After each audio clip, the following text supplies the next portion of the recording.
Hello students, I am doctor Raju Sharma. इससे पहले हम भारत में विभिन्न परिवहन के साधनों जैसे रेल मार्गों, सड़क मार्गों, पाइपलाइन आदि का अध्ययन कर चुके हैं।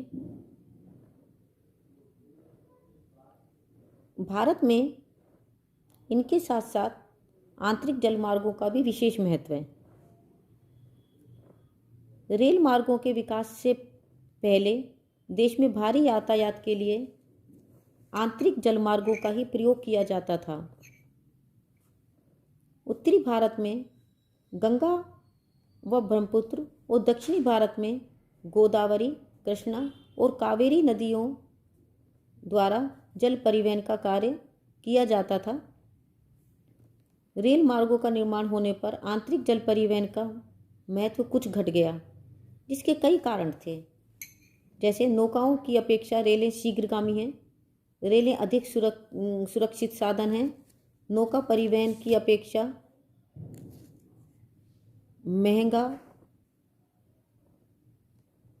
साधन है रेलों की अपेक्षा, यानी कि नौका जो परिवहन है वो रेलों की अपेक्षा महंगा साधन था। नदियों से सिंचाई के लिए नहरें निकालने के कारण नदियों का जल नौका रोहण के लिए उपयुक्त नहीं रह जाता।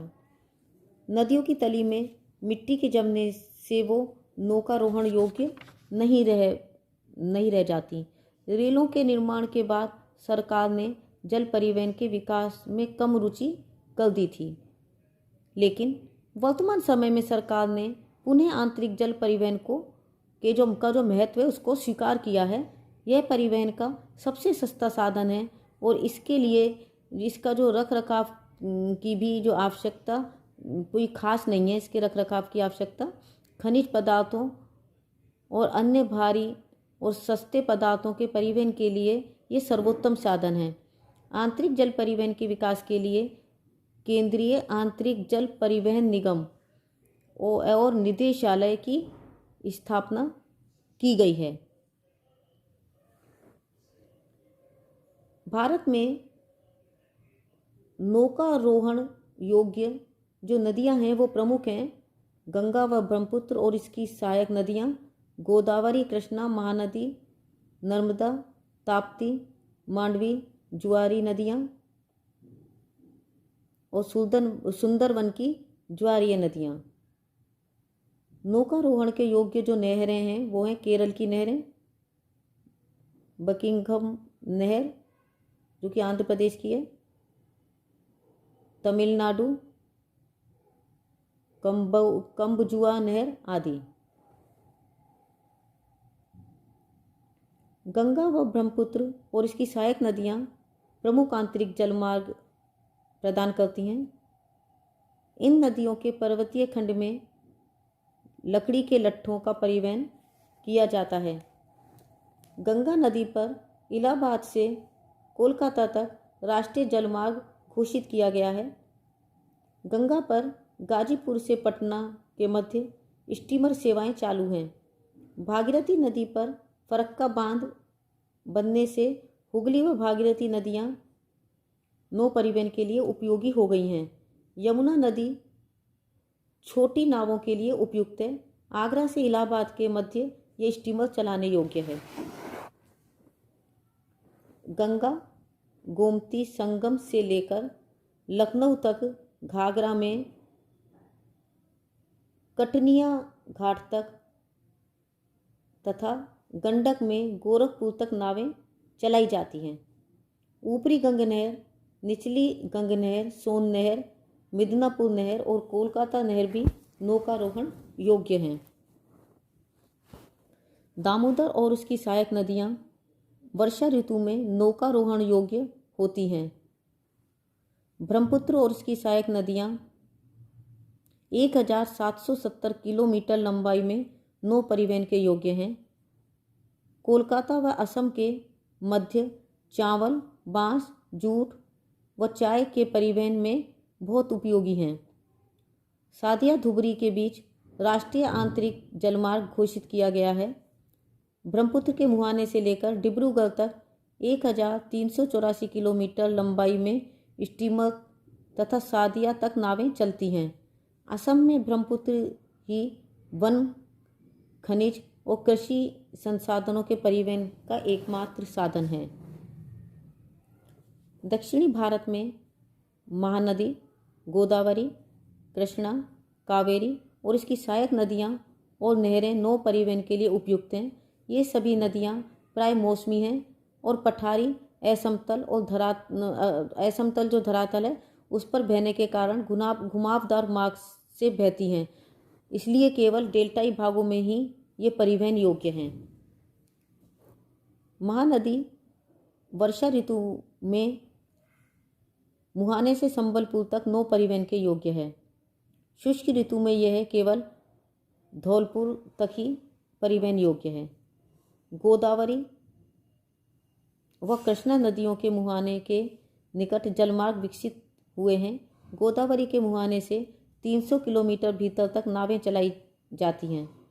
गोदावरी की सहायक गोमती, वशिष्ठ आदि नदियों से 453 किलोमीटर तक, गोदावरी की नहरों में 893 किलोमीटर लंबाई तक नावें चलाई जा सकती हैं। बकिंघम नहर दक्षिण भारत की सबसे महत्वपूर्ण नहर है, जो कि नौ परिवहन के योग्य है। 640 किलोमीटर लंबा जलमार्ग है यह नहर कन्नौज नहर और पुलिकट झील से भी जुड़ी है। कर्नूल कुडप्पा नहर तथा कावेरी डेल्टा में वेदिरनियम नहर भी महत्वपूर्ण जलमार्ग है।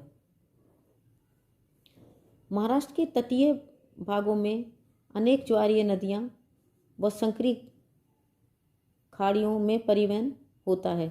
नर्मदा व ताप्ती व अनेक छोटी नदियाँ निचले भाग में नावें चलाने योग्य हैं। ऊपरी भाग में नर्मदा व ताप्ती की घाटियाँ तंग व गहरी हैं और परिवहन योग्य नहीं हैं।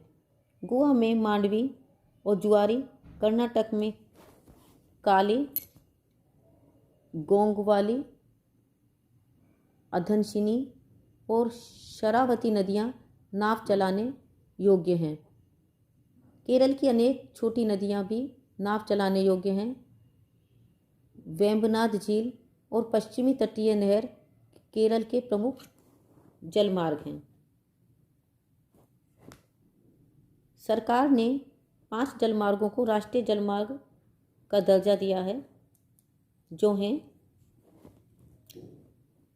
नेशनल वाटरवे 1, जिसके अंतर्गत प्रयागराज हल्दिया गंगा नदी पर आते हैं। नेशनल वाटरवे 2, जिसके अंतर्गत सादिया धुबरी जो ब्रह्मपुत्र नदी पर है वो आते हैं। नेशनल वाटरवे 3 कोलम कोट्टपुरम केरल, इसके अंतर्गत आते हैं। नेशनल वाटरवे 4, इसके अंतर्गत काकीनाडा मरक्कानम जो कि गोदावरी कृष्णा नदी क्षेत्र से संबंधित हैं, वो उसके अंतर्गत आते हैं। नेशनल वाटरवे 5, जिसके अंतर्गत गेवनखली, तलचर, पारादीप जो कि पश्चिम बंगाल और ओडिशा से संबंधित है, वो इसके अंतर्गत आते हैं। परिवहन क्षेत्र में देश की अर्थव्यवस्था को मजबूत करने में शिपिंग यानी कि जहाजरानी का भी महत्वपूर्ण योगदान है। देश का लगभग 95% व्यापार समुद्री मार्गों से ही होता है। भारत में समुद्री परिवहन का महत्व अति प्राचीन काल से रहा है। अधिकांश विदेशी व्यापार समुद्र द्वारा किया जाता था, लेकिन पश्चिमी शक्तियों के प्रवेश और आधिपत्य ने भारतीय समुद्री परिवहन व्यवस्था को छिन्न भिन्न कर दिया था। भारत में 30 नवंबर 2015 को 140 जहाजरानी कंपनियां कार्यरत थीं, जिनके 369 जलयान समुद्र पारीय संचालन में और 830 जलयान तटवर्ती व्यापार में संलग्न थे। भारतीय जहाजरानी निगम लिमिटेड सार्वजनिक क्षेत्र में है।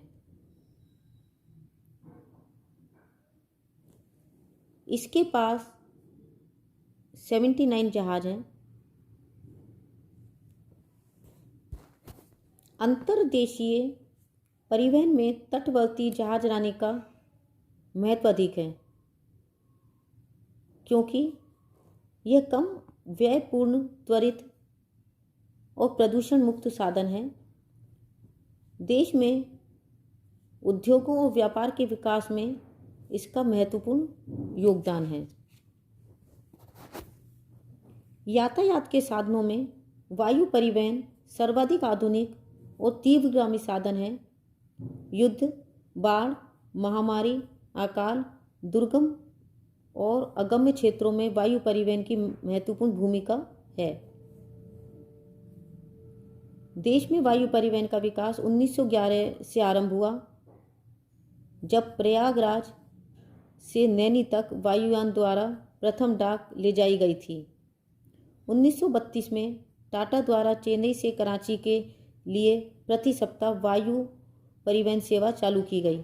1934 में इंडियन नेशनल एयरवेज कंपनी बनाई गई। स्वतंत्रता के पूर्व देश में 11 वायु कंपनियां और 61 एयरपोर्ट थे, जिनमें से 4 अंतर्राष्ट्रीय थे।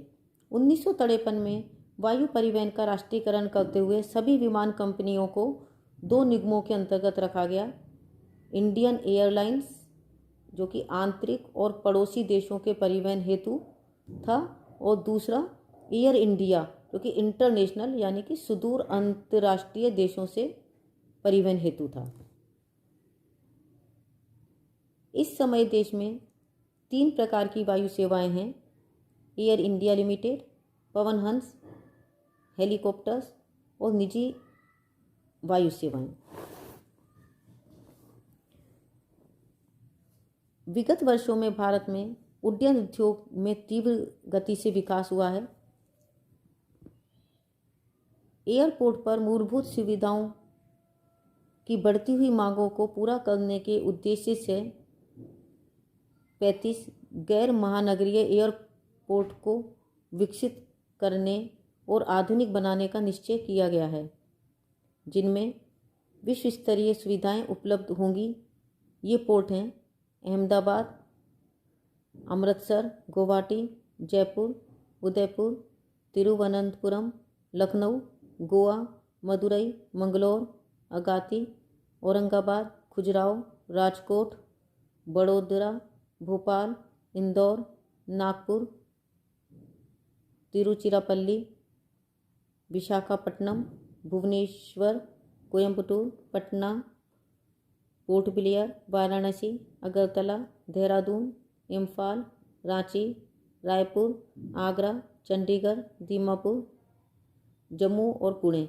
दिल्ली और मुंबई हवाई अड्डों का पुनर्निर्माण निजी क्षेत्र की भागीदारी में किया गया है। अनेक प्रमुख हवाई अड्डों का पुनर्निर्माण भी इसी प्रकार कराया गया है। तो बच्चों, आज हमने भारत में परिवहन के साधनों के अंतर्गत जलीय संसाधनों, जलीय मार्गों, परिवहन के जलीय मार्गों और ये वायु परिवहन आदि का अध्ययन किया। आज के लिए बस इतना ही। Thank you.